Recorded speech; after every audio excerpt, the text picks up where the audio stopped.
Hi everyone, my name is Nidhi Bhatnagar and welcome you all in this channel. तो बच्चों, आज के video में हम क्या सीखेंगे? आज हम करेंगे क्लास 12th का इंग्लिश फ्लेमिंगो बुक से chapter number 1 the last lesson. बहुत इंटरेस्टिंग स्टोरी है, बहुत मज़ा आएगा आपको पढ़ने में एंड आई एम श्योर अगर ध्यान से देख लिया तो डेफिनेटली एक ही बार में आपको ये पूरा चैप्टर अच्छे से क्लियर हो जाएगा इसी वीडियो में। चलिए, अपनी बुक ले ज़रूर लेकर बैठिएगा क्योंकि जो भी मीनिंग वगैरह है आप हाथ के हाथ उन्हें लिखते रहिएगा। चलिए स्टार्ट करते हैं। सबसे पहले ऑथर के नाम पे आ जाते हैं। ऑथर हैं हमारे अल्फॉन्स डॉडेट। इनकी स्पेलिंग को याद करके जाइएगा। He was a French novelist. तो ये एक फ्रांस के नॉवलिस्ट थे and a short story writer, और शॉर्ट स्टोरी भी लिखा करते थे, यानी छोटी छोटी कहानियाँ भी लिखा करते थे। बड़े बड़े नॉवल भी लिखते थे, छोटी छोटी कहानियाँ भी लिखते थे। The last lesson is set in the days of Franco Persian war. जो लास्ट लेसन चैप्टर है, ये जब फ्रांस की और पर्शिया की लड़ाई चल रही थी 1870 और 71 के बीच में, in which France was defeated, जिसमें कि फ्रांस हमारा हार जाता है बाय पर्शिया, और पर्शिया को लेड कौन कर रहा होता है? Bismarck. Persia was then consisted of now are the nations of Germany, Poland and parts of Austria. Persia उस समय जो था उसमें बहुत सारे नेशंस थे जिन्हें हम आज हम जर्मनी, पोलैंड या फिर कुछ पार्ट्स ऑफ एशिया के भी हैं उन नामों से जानते हैं। In this story the French districts of Alsace and Lorraine. अब यहाँ पर दो डिस्ट्रिक्ट्स की तुम्हें कहानी बताई है, अल्सेस और Lorraine, have passed into Persian hands. तो यानी कि ये हार जाते हैं ये जगहें, और ये दोनों जगहें जो हैं पर्शियन सोल्जर्स के हाथ में आ जाती हैं, यानी कि पर्शिया का अब कब्जा हो जाता है इन जगहों पर। Read this story to find out what effects this had on the life at a school. अब इस स्टोरी में हमें ये दिखाया जाएगा कि जब अल्सेस एंड लॉरेन के जगह के लोग जो हैं इनके कंट्रोल में आएंगे तो ज़िंदगी में जो स्कूल का लाइफ होता है उस पर क्या प्रभाव पड़ेगा। चलिए यहाँ से स्टार्ट करते हैं अपने चैप्टर को। तो हमारे राइटर अब याद कर रहे हैं अपनी बचपन की कोई बात। क्या है? I started for school very let that morning. Writer कहते हैं मैं अपने स्कूल के लिए बहुत लेट आज मैंने स्टार्ट किया था। And I was in great dread of scolding, और ये काफ़ी ज़्यादा डरे हुए थे। And was great in dread of scolding, यानी इनको काफ़ी ज़्यादा डर लग रहा था। किस चीज़ का डर लग रहा था भाई? ड्रेड का मतलब होता है fear. Specially because MML has said that he would question us on participle. सबसे ज़्यादा डर इस बात पे लग रहा था कि जो इनके फ्रेंच के टीचर है ना एमएमएल, आज ये प्रश्न पूछेंगे पार्टिसिपल्स के बारे में। एक तो स्कूल के लिए लेट हो गया, पहला रीज़न तो डर का यही हो गया, और दूसरा रीज़न हो गया कि पार्टिसिपल्स पे क्वेश्चन पूछे जाएंगे। And I did not know the first word about them, और मुझे तो एक शब्द भी नहीं आता पार्टिसिपल्स का फ्रेंच में। फॉर अ मोमेंट, कुछ देर के लिए, I thought of running away. कुछ देर के लिए मुझे लगा कि यार मैं भाग जाता हूँ, रन अवे कर लेता हूँ, in spending the day out of doors, और दिन को अपने बाहर बिताता हूँ, स्कूल के बाहर। क्यों? इट वॉज सो वार्म, क्योंकि बहुत वार्म दिन था। सो ब्राइट, बहुत धूप निकली हुई थी। The birds were chirping at the edge of the woods, और जो बर्ड्स हैं वो चिरपिंग कर रही थी। कहाँ बर्ड्स की आवाज़ें कहाँ गूंज रही थी? At the edge of the woods, यानी कि जंगल के किनारे। एक रीज़न स्कूल बंक करने का हुआ कि इनको पार्टिसिपल्स याद नहीं हैं। दूसरा रीज़न ये हुआ कि मौसम बहुत सुहाना है, बर्ड्स चिरपिंग कर रही हैं। एंड तीसरा रीज़न है in the open field back of the सॉमिल the Persian soldiers for drilling. अब यहाँ पर एक सॉ मिल है। सॉ मिल होता है जहाँ पे लकड़ी काटी जाती है। लकड़ी काटी जाती है, उस मिल के पीछे की तरफ एक बैक में एक बहुत बड़ा मैदान है, और उस मैदान में पर्शियन सोल्जर जो है वो ड्रिलिंग कर रहे हैं, लाइक अपनी प्रैक्टिस कर रहे हैं, left right left right right. It was all much more tempting. भाई ये सारी चीज़ें तो ज़्यादा ही टेम्पटिंग थी, ज़्यादा ही आपको लालच क्रिएट करने वाली थी, लुभाने वाली थी then the rules of our participles, participles के रूल के मुकाबले। अब पार्टिसिपल्स के ऐसे रूल जो बच्चे को याद भी नहीं है, उससे ज़्यादा तो बाहर उसको अच्छा लग रहा है, जहाँ पे वार्म और ब्राइट डे है, जहाँ पे बर्ड चिरपिंग कर रही हैं, जहाँ पे पर्शियन सोल्जर्स जो हैं वो ड्रिलिंग कर रहे हैं बड़े से मैदान में। But I had the strength to resist. अब बच्चे कहता है कि लेकिन मेरे अंदर इतनी स्ट्रेंथ थी कि मैं अपने आप को रोक पाऊँ, रेसिस्ट कर पाऊँ, रोक पाऊँ। And hurried off to school, और मैं भाग के स्कूल चला जाता हूँ। When I passed the town, अब जब मैं टाउन के पास से गुजरता हूँ, there was a crowd in front of the bulletin board. मैं देखता हूँ बुलेटिन बोर्ड के पास बहुत सारी भीड़ लगी है। फॉर द लास्ट 2 years, 2 सालों से all our bad news had come from there. जितनी भी बैड न्यूज़ आ रही हैं यहाँ पर इसी बुलेटिन बोर्ड पर सारी लिखी होती हैं। वो कौन कौन सी बैड न्यूज़ है याद करो। द लॉस्ट बैटल्स, जितने भी युद्ध हम हारे हैं उसकी बैड न्यूज़। द ड्राफ्ट, कोई भी ड्राफ्ट सरकारी ड्राफ्ट होता है वो भी इसी बोर्ड पे आ जाता है। The orders of the commanding officer, order कोई भी कमांडिंग ऑफिसर जो भी ऑर्डर लिखते हैं वो भी इसी बोर्ड पे आ जाता है। तो इस तरह की जितनी भी खबरें होती हैं वो सारी इसी बुलेटिन बोर्ड पे आ जाती हैं। And I thought to myself, मैंने अपने आप में सोचा विदाउट स्टॉपिंग, बिना रुके, what can be the matter now, अब क्या बात हो सकती है, मतलब यहाँ क्यों भीड़ लगी है। Then as I hurried by as fast as I could go, लेकिन बस मैं ऐसे ही चलते चलते मैंने सोचा, लेकिन उसके बाद क्या हुआ, मैं एकदम तेज़ी से खारिज पाई, मैं एकदम तेज़ी से भागा। ठीक है, इतना तेज़ जितना तेज़ मैं भाग सकता था, क्योंकि इसको ऑलरेडी लेट हो चुका है, राइट। द ब्लैक स्मिथ, जिनका नाम था वॉचर, हु वॉज देयर, वो वहाँ थे अपने अप्रेंटिस। अप्रेंटिस वर्ड का मतलब होता है लर्नर, अपने लर्नर के साथ, एक ऐसा व्यक्ति जो ब्लैक स्मिथ से उनका काम सीखता होगा। रीडिंग द बुलेटिन, और वो व्यक्ति बुलेटिन बोर्ड पढ़ रहे थे दोनों। कॉल्ड आफ्टर मी, उन्होंने मुझे पीछे से बुलाया और क्या कहा, डोंट गो सो फास्ट बब, इतनी तेजी से मत भागो bub, you will get to your school in plenty of time, तुम बहुत जल्द अपने स्कूल पहुंच जाओगे, अच्छा खासा समय है। आई थॉट, मुझे ऐसा लगा he was making fun of me, अब मुझे ऐसा लगा कि मेरा मजाक उड़ा रहे हैं। एंड रीच्ड, और मैं पहुंच जाता हूँ भागते हुए कहाँ, MML के लिटिल गार्डन में, ऑल आउट ऑफ ब्रेथ, हाफते हाफते, आउट ऑफ ब्रेथ का मतलब होता है हाफते हाफते। तो मैं मतलब मैं छोटा सा फटाफट भागता हूँ, भागते भागते MML के लिटिल गार्डन में पहुँच जाता हूँ। MML का लिटिल गार्डन इसलिए कहा गया है बिकॉज MML स्कूल में ही रहते थे और वहाँ का लिटिल गार्डन था, right. Usually when school begin, usually क्या होता था जब स्कूल स्टार्ट होता था, देयर वाज अ ग्रेट बसल, काफ़ी ज़्यादा शोर होता था स्कूल के अंदर, खूब चहल पहल होती थी, which could be heard out in the street, जो कि बाहरी सड़क पर से सुनी जा सकती थी। The opening and closing of text, और शोर किस किस चीज़ का होता था, ओपनिंग और क्लोजिंग ऑफ टेक्स्ट का शोर होता था। लेसन्स रिपीटेड इन यूनिसन्स, जो बच्चे ज़ोर ज़ोर से लेसन को रिपीट करते हैं ना एक साथ, जैसे मान लो कि तुमने कोई टेबल रिपीट करना है, 2 1 2, तो सारे बच्चे बोल रहे हैं ज़ोर ज़ोर से 2 1 2, ऐसे यूनिसन में, यानी कि एक साथ रिपीटेड लेसन्स होते थे, उसका शोर होता था। वेरी लाउड, बहुत तेज़, with our hands over our ears to understand better, और हमें तो अपने कानों पर हाथ रखने पड़ते थे कि जिससे हम बेटर समझ पाएँ, इतना शोर रहता था। And the teacher's great ruler rapping on the table, और किस चीज़ का शोर होता था, टीचर्स का जो रूलर होता था वो उसको ठक ठक ठक मारते थे टेबल पे, उसका भी शोर होता था। But now it was all so still, अब क्या है, सब कुछ बहुत ज़्यादा शांत है। I had counted on the commotion to get to my desk, अब मैं तो निर्भर करता था, काउंटेड ऑन का मतलब होता है निर्भर करना, भाई मैं तो डिपेंडेंट था उस कमोशन, उस हंगामे पर, उस हसल बसल पर जो डेली होती थी। तो मैं चुपचाप वहाँ से निकल जाता था, किसी को पता ही नहीं चलता था। ठीक है, तो मैं अपनी डेस्क पे पहुँच जाता था। I had counted on the commotion to get to my desk without being seen, कि मतलब ऐसे पहुँच जाता था कि कोई मुझे देख नहीं पाता था। But of course that day everything had to be as quiet as Sunday morning, लेकिन आज सब कुछ उतना ही शांत था जितना संडे मॉर्निंग में होता है। थ्रू द विंडोज, खिड़की के द्वारा, आई सॉ माई क्लासमेट्स, मैंने अपने क्लासमेट्स को देखा, ऑलरेडी इन देयर प्लेसेस, वो सब ऑलरेडी अपनी जगह पर बैठे थे। एंड एम हैमल, जो मेरे फ्रेंच टीचर हैं, वॉकिंग अप एंड डाउन, वो अप एंड डाउन वॉक कर रहे थे with his terrible iron ruler, अपने उस भयानक लोहे के स्केल के साथ, अंडर एजाम, और उन्होंने वो अपने बाजुओं में अंडर एजाम जो है वो दबा रखा था। I had to open the door, अब कोई चारा नहीं था, सब लोग क्लास में थे, मुझे सभी के सामने दरवाज़ा खोलना पड़ा and go in before everybody, और मुझे सभी के सामने वहाँ से क्लास के अंदर जाना पड़ा। You can imagine how I blushed and how frightened I was, आप बिल्कुल इमेजिन कर सकते हो मुझे कितनी शर्म आई होगी और मैं कितना डरा हूँगा सबके सामने जाने में, क्योंकि अदरवाइज तो शोर होता था, असल बसल होती थी, कमोशन होता था, और मैं उसी में चला जाता था, किसी को पता नहीं चलता था।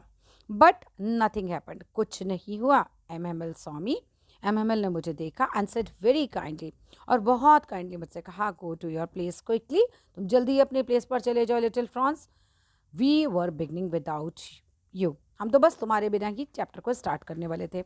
आई जम्प्ड ओवर द बेंच, मैं फटाफट कूद के जंप किया मैंने और बेंच पे पहुंचा and sat down at my desk, और अपनी डेस्क पर पहुंच गया। Not till then when I had got a little over my fright, when I had got a little over fright का मतलब जब तक मैं अपने डर से उभरा ही नहीं था। नॉट टिल देन मतलब तब तक नहीं, यानी जब तक मैं अपने डर से उभरा नहीं था तब तक मैंने क्या नहीं किया था। Did I see that our teacher had on a beautiful green coat, तब तक तो मेरा ध्यान ही नहीं गया था कि हमारे जो टीचर MML हैं उन्होंने अपना ब्यूटिफुल ग्रीन कोट पहन रखा है, अपनी फ्रिल्ड की जो है वो शर्ट पहन रखी है, and the little black colour का सिल्क का कैप भी पहन रखा है, और ऑल एम्ब्रॉयड्रेड, और उस पर पूरी कढ़ाई हुई है। दैट ही नेवर वोर except on inspection and price days. अब मिस्टर एमएमएल अपने इन कपड़ों को कभी भी इंस्पेक्शन वाले दिन ही पहनते थे केवल, या फिर प्राइस डेज पे पहनते थे, इसके अलावा नेवर पहनते थे, मतलब कभी नहीं पहनते थे। Besides the whole school seemed so strange. इसके अलावा आज और क्या नई बात थी कि पूरा स्कूल जो है बहुत स्ट्रेंज दिख रहा था, बहुत सोलम। सोलम का मतलब होता है गंभीर दिख रहा था। But the thing that surprise me most, लेकिन वो चीज़ जिसने मुझे सबसे ज़्यादा सरप्राइज किया, was see on the back benches. मैंने पीछे बैक बेंचेस पे देखा, देयर वर ऑलवेज एम्प्टी, ये बैक बेंचेस हमेशा खाली रहती थी। लेकिन आज कौन थे? The village people sitting quietly like ourselves. Village के पीपल हमारी तरह ही वहाँ चुपचाप बैठे हुए थे। कौन कौन बैठा था? ओल्ड हॉसर वहाँ बैठा था विद हिज 3 कॉर्नर हैट। उसने 3 कोनों वाली अपनी हैट पहन रखी थी ओल्ड हॉसर ने। द फॉर्मर मेयर वहाँ पर बैठे थे and the former post master भी वहाँ बैठे थे, और सेवरल अदर्स बैठे हुए थे उनके बगल में। एवरीबडी लुक्ड सैड, सभी लोग बहुत दुखी दिखाई दे रहे थे। And the Hauser had brought an old primer, और जो हॉसर हैं वो अपने साथ ओल्ड प्राइमर यानी प्राइमरी की किताब भी लेकर आए हुए थे। थम्प्ड एट द एजेस, जो कि लगभग कॉर्नर से कुछ फटी हुई थी। And he held it open on his knee, उन्होंने उसे अपने घुटने पर खोल के रखा हुआ था। With his great spectacles laying across the pages. अब ओल्ड हॉसर जो थे वो अपने चश्मे से इसको देख रहे थे, इसके पेजेस पर देख रहे थे, यानी इस किताब को पढ़ रहे थे। Well I was wondering about it all, जब मैं इन सारी बातों के बारे में सोच रहा था, M ML mounted his chair, M M L अपनी चेयर पर बैठ जाते हैं in the same grave and gentle tone, अपनी उसी ग्रेव, अपनी उस गंभीर और जेंटल टोन में वो हमसे कहते हैं, which he had used to me, जो उन्होंने मेरे लिए यूज़ की उस समय को क्या बोलते हैं? My children, this is the last lesson I shell give you, मेरा आखिरी लेसन है जो मैं तुम्हें दे सकता हूँ। The order has come from Berlin, order आए हैं बर्लिन से, to teach only German in the school of Alsace and Lorraine. Alsace और लॉरेन जगह के स्कूलों में अब केवल जर्मन भाषा कल से पढ़ाई जाएगी। The new master comes tomorrow, कल नए मास्टर आ जाएंगे। And this is your last French lesson, और ये तुम्हारा लास्ट फ्रेंच लेसन है। I want you to be very attentive, मैं ये चाहता हूँ कि तुम लोग बहुत ही आज ध्यान से इस लेक्चर को सुनो। What a thunderclap these words were to me. My God, ये शब्द तो मेरे ऊपर पहाड़ की तरह एकदम टूट पड़े, यानी कि कितने भयानक शब्द मेरे लिए थे। ओह द रिचेस, रिचेस का मतलब यहाँ पर्शियन लोगों के लिए है, ये बुरे लोग, कुटिल लोग। That was what they had put up at the town hall. अब इस बच्चे को समझ में आता है कि ओके, बुलेटिन बोर्ड पर ये लिखा हुआ था कि मेरा लास्ट फ्रेंच लेसन है, माई लास्ट फ्रेंच लेसन।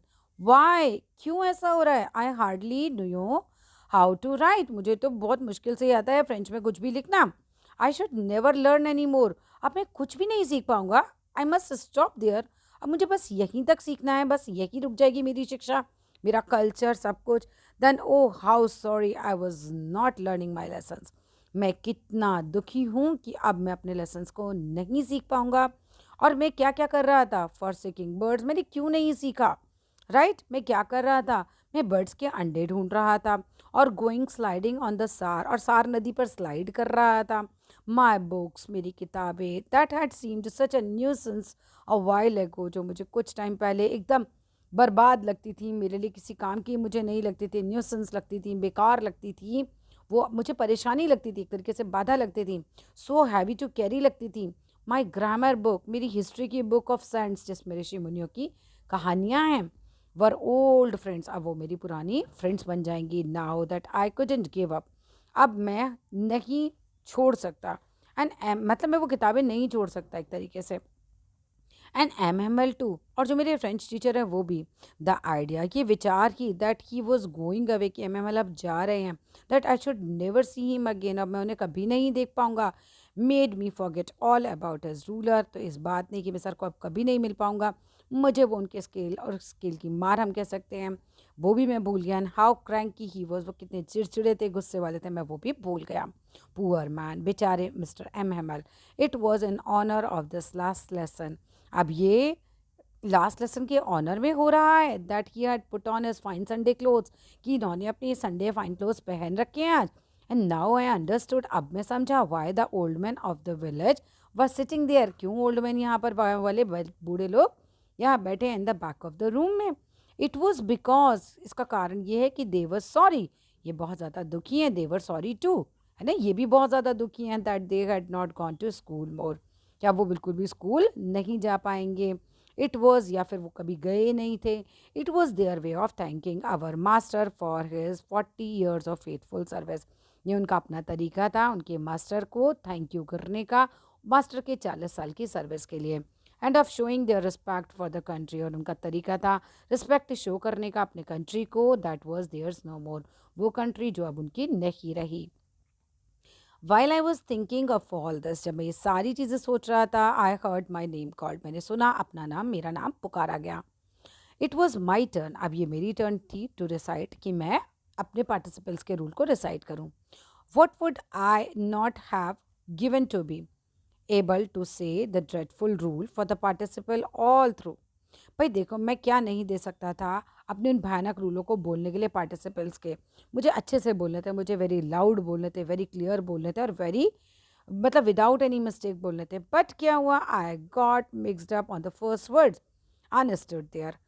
मैं क्या नहीं कर सकता था एक तरीके से उन भयानक रूलों को बोलने के लिए, बहुत क्लियर, बहुत लाउड, बिना किसी मिस्टेक के. लेकिन हुआ तो उल्टा ही, मैं तो बिल्कुल ही मिक्सअप हो गया जैसे ही मेरे वो रूल्स मैंने शुरू किए. और स्टूड देयर, वहाँ खड़ा रह गया, holding on to my desk, अपने डेस्क को पकड़ कर. माई हार्ट बीटिंग, मेरा दिल धड़क रहा था, and not daring to look up, और मेरी हिम्मत भी नहीं हो रही थी कि मैं ऊपर देखूँ. I heard Mr Hamel say to me, मैंने सुना मिस्टर एमल मुझसे बोलते हैं, I won't scold you little Franz, मैं तुम्हें बिल्कुल नहीं डांटूंगा little Franz. You must feel bad enough, तुम तो ऑलरेडी ही इतना बैड फील कर चुके हो. सी हाउ इट इज़, देखो तुम्हें कैसा लग रहा है. एवरी डे, हर रोज़, we have said to ourselves, हम हर रोज़ अपने आप से कहते हैं, वाह बेकार है, I have plenty of time, हमारे पास तो बहुत टाइम है. I will learn it tomorrow, मैं कल सीख लूँगा. And now you see where we have come out, और अब देखो हम लोग कहाँ पहुँच गए हैं. हाँ, that is a great trouble with अल्सेस. भाई यही तो टीचर कह रहे हैं कि अल्सेस के लोगों में यही तो बुराई है. अल्सेस के लोग, शी पुट्स अप, शी मतलब अल्सेस के लोग पुट अप कर देते हैं, यानी कि पोस्टपोन्ड कर देते हैं लर्निंग टिल टुमारो, अगले दिन के लिए सारी लर्निंग को. Now these fellows out there will, मतलब ये जो लोग हैं, दीज फेलोज देयर मतलब वहाँ के जो लोग हैं, will have the right to say, यानी पर्शियन लोगों के पास अब ये अधिकार होगा. Will have the right, will have the right to say, उन लोगों के पास ये अधिकार होगा हमसे कहने का, हाउ इज इट, ये क्या है, you pretended to be Frenchman, तुम लोग अपने आप को फ्रेंचमैन बोलते हो, and yet you can neither speak nor write your own language, यानी कि अब वो हमें ताने मारेंगे, हम कैसे फ्रेंचमैन हैं, क्या हमें हमारी भाषा ना बोलनी आती है ना ही लिखनी आती है. But you are not the worst poor little Franz, लेकिन पुअर लिटिल फ्रांस, ये सारी गलती तो तुम्हारी नहीं है, तुम ही वर्स नहीं हो. We have all a great deal to reproach with, हम सभी के पास अपने आप को, सबको धिक्कारने के लिए बहुत कुछ है. Your parents were not very anxious enough to have you learn, तुम्हारे पेरेंट्स भी तो इतने चिंतित नहीं थे कि तुम लोग कुछ सीख पाओ. They preferred to put you to work on a farm, वो प्रेफर करते हैं कि तुम लोग फार्म पे काम करो. और कहाँ काम करो, एट द मिल्स, मिल्स में काम करो.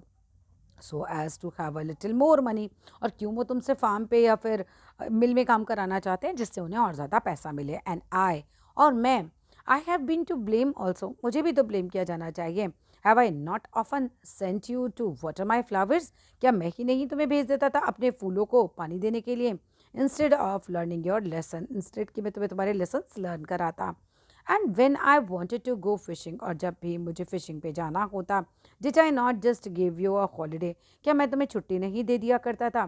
Then from one thing to another, अब एक चीज़ से दूसरी चीज़, MML went on to talk, MML बात करते जाते हैं of the French language, French language के बारे में, saying that it was the most beautiful. MML कहते हैं ये सबसे खूबसूरत भाषा है, सबसे ज़्यादा क्लियरेस्ट लैंग्वेज है in the world, most beautiful language in the world है, the clearest language, most logical language, that we must guard it, हमें इसकी रक्षा करनी चाहिए. among us मतलब हमें इसे अपनी बीच बनाए रखना चाहिए. never forget it, और कभी इस भाषा को नहीं भूलना चाहिए. Because when a people are enslaved, क्योंकि जब लोगों को दास बना लिया जाता है, तो as long as they hold fast to their language, जितना ज़्यादा लोग अपनी लैंग्वेज को पकड़ के रखते हैं, उसे नहीं भूलते, इट इज़ एज इफ़, ये बिल्कुल ऐसा ही होता है मानो, एज इफ़ का मतलब होता है मानो, they had the key to their prison, कि उनके पास अपने जेल की चाबी हो. Then he open the grammar, अब मिस्टर ML महल ग्रामर की किताब खोलते हैं, and read us our lesson, और हमें हमारा लेसन पढ़ाते हैं. I was amazed to see how well I understood. आज मैं बिल्कुल चौंक गया था कि मैं कितने अच्छे ढंग से सब कुछ समझ पा रहा हूँ। All he said seemed so easy. जो भी आज मिस्टर एम हमल कह रहे थे वो सब कुछ बड़ा आसान लग रहा था। आई थिंक टू, मुझे भी ऐसा ही लगता है that I had never listened so carefully. आज मुझे ये भी लग रहा है कि मैंने ही शायद कभी बहुत केयरफुली कुछ भी नहीं सुना था। That he had never explained everything with so much patience. और ये भी है कि मिस्टर एमएमएल ने भी कभी बहुत पेशेंस के साथ, इतने पेशेंस के साथ हमें कभी भी कुछ नहीं समझाया था। तो दोनों ही कारण थे कि आज मुझे बहुत अच्छे से समझ आ रहा है। It seems almost as if the poor man wanted to give us all he knew. आज बिल्कुल ऐसा ही लग रहा है जैसे कि ये बेचारे टीचर, पुअर मैन किसके लिए आ रहा है? टीचर के लिए।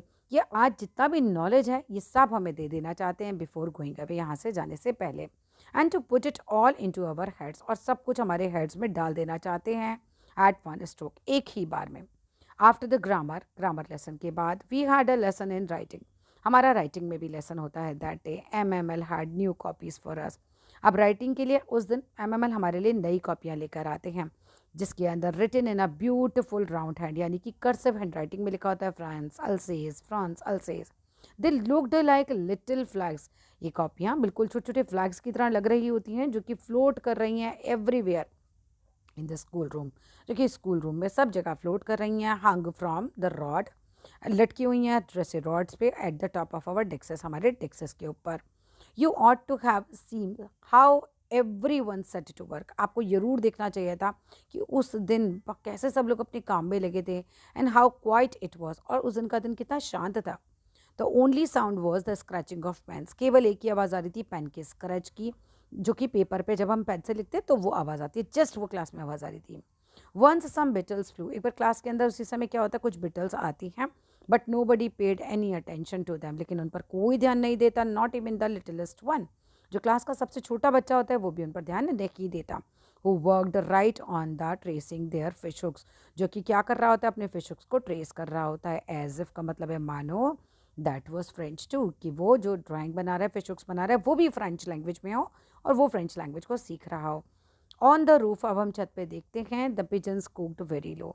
पिजन्स आवाज़ निकाल रहे हैं बहुत धीमे धीमे। And I thought to myself, मैंने अपने आप में ही सोचा, will they make them sing in German, क्या ये पिजन्स को भी जर्मन में गाना सिखाएंगे? Even the pigeons. अब whenever I looked up, जब भी मैं ऊपर देखता फ्रॉम माई राइटिंग, तब मैं देखता I saw MML sitting motionless. MML बिल्कुल मोशनलेस बैठे होते हैं इन हिज चेयर, अपनी चेयर पर, gazing first at one thing, और हर एक चीज़ को वो घूर घूर कर देख रहे होते हैं। पहले एक चीज़ देखते हैं, देन एट अनदर, फिर दूसरी चीज़ को देखते हैं। As if he wanted to fix in his mind, ऐसा लग रहा है कि एमएमएल हर चीज़ को अपने माइंड में फिक्स कर लेना चाहते हैं। Just how everything looked in that little school room, कि कैसे हर चीज़ इस लिटिल स्कूल रूम में आज दिखाई दे रही है। फैंसी एक्सक्लेमेशन है ये। For 40 years he had been there in the same place, 40 साल ये एक ही जगह पर थे। विद इज गार्डन आउटसाइड, इनका गार्डन बाहर की तरफ था, outside the window, and his class in front of him, और उनकी क्लास उसके सामने रही। जस्ट लाइक दैट, बिल्कुल वैसे ही। Only the desks and benches had been worn smooth, केवल डेस्क्स और बेंचेस ही तो स्मूथ हुई हैं, ज़्यादा तो कोई बदलाव ही नहीं आया। द वॉलनट ट्री, जो है जो अखरोट का पेड़ है इन द गार्डन, वो टॉलर हो गया। क्या क्या बदलाव आया, ठीक है। तो डेस्क्स और बेंचेस जो हैं वो वर्न आउट स्मूथ हो गई हैं, और जो वॉलनट का पेड़ है वो गार्डन में अब वो टॉलर हो गया है। एंड जो हॉप वाइन है दैट ही हैड प्लांटेड, जो एमएमएल ने खुद लगाई थी, ठीक है, वो ट्विंड लिपट गई है अबाउट द विंडोज़, विंडोज़ के ऊपर, टू द रूफ, छत तक, एक तरीके से छत के ऊपर विंडोज़ तक आ गई है वो। How it must have been broken his heart to leave it all, कितना दिल टूट रहा होगा पुअर मैन बेचारे सर का उस दिन ये सब कुछ देख कर। टू हियर हिज सिस्टर, अब वो अपने मतलब आवाज़ भी सुनाई दे रही है, moving about in the room, उनकी सिस्टर कुछ मूव अबाउट कर रही हैं, क्योंकि क्लास के जस्ट ऊपर इनका कमरा होगा जहाँ ये रहते थे। क्यों आवाज़ें आ रही हैं? पैकिंग देयर ट्रंक्स, उनकी बहन ट्रंक पैक कर रही हैं, for they must leave the country next day, क्योंकि उन्हें अगले दिन ही कंट्री को छोड़ना था। But he had the courage to hear every lesson to the very last. अब मिस्टर एमएमएल के पास पूरा करेज था आज हर लेसन को लास्ट तक पूरा करने का।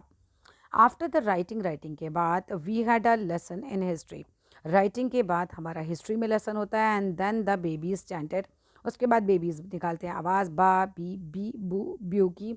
Down there at the desk of the room old Hauser had put on his spectacles, और डेस्क की तरफ अगर हम देखते हैं तो बैक मतलब रूम में पीछे की तरफ ओल्ड हॉसर भी जो है वो क्या करे हुए हैं, अपना चश्मा पहने हुए हैं, अपना प्राइमर उनके हाथ में, अपनी पुरानी प्राइमरी की किताब है और वो भी स्पेल कर रहे हैं लेटर्स को विद देम, बच्चों के साथ। जैसे बच्चे जो हैं ये चैंटिंग कर रहे हैं, ऐसे ही ओल्ड हॉसर भी स्पेल कर रहे हैं लेटर्स को। यू सी, तुम देखो, that he too was crying, कि ओल्ड हॉसर भी आज रो रहे हैं। ये बाबी बू ऐसा समझ लो जैसे ABCD हम लोग करते हैं। His voice trembled with emotion, तो मिस्टर जो ओल्ड हॉसर है उनकी आवाज़ कांप रही है, इमोशंस से भरी हुए हैं आज वो। And it was so funny to hear him, मुझे तो ये सब सुनना ही बहुत फ़नी लग रहा था, उनकी आवाज़ को सुनना और ये सब देखना। We all wanted to laugh, हम सब लाफ करना चाहते थे और क्राई भी करना चाहते थे। मतलब हंसी आ रही है ओल्ड हॉस्टर को देखकर, लेकिन हमें क्राई दुख हो रहा है कि आज के बाद हमारे चैप्टर्स नहीं होंगे।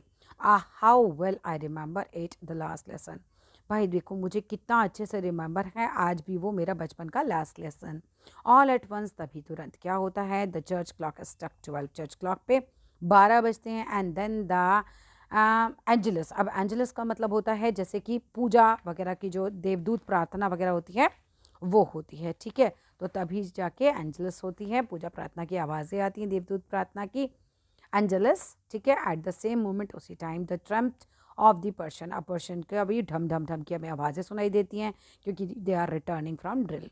साउंडेड अंडर आवर विंडोज़, हमें अब जैसे इनकी क्लास ना मान लो फर्स्ट फ्लोर की है तो इनका विंडो यहाँ पर है, तो यहाँ पर पर्शियन सोल्जर जो है निकल रहे होंगे, तो विंडो से नीचे की तरफ जो जा रहे हैं उसकी आवाज़ आती है। एमएमएल स्टूड अप, एमएमएल उठते हैं। वेरी पेल, आज वो बहुत पेल दिखाई दे रहे हैं। पेल का मतलब यहाँ पर पीला तो नहीं हो सकता, पेल मतलब वो एक तरीके से बहुत दुखी दिखाई दे रहे हैं।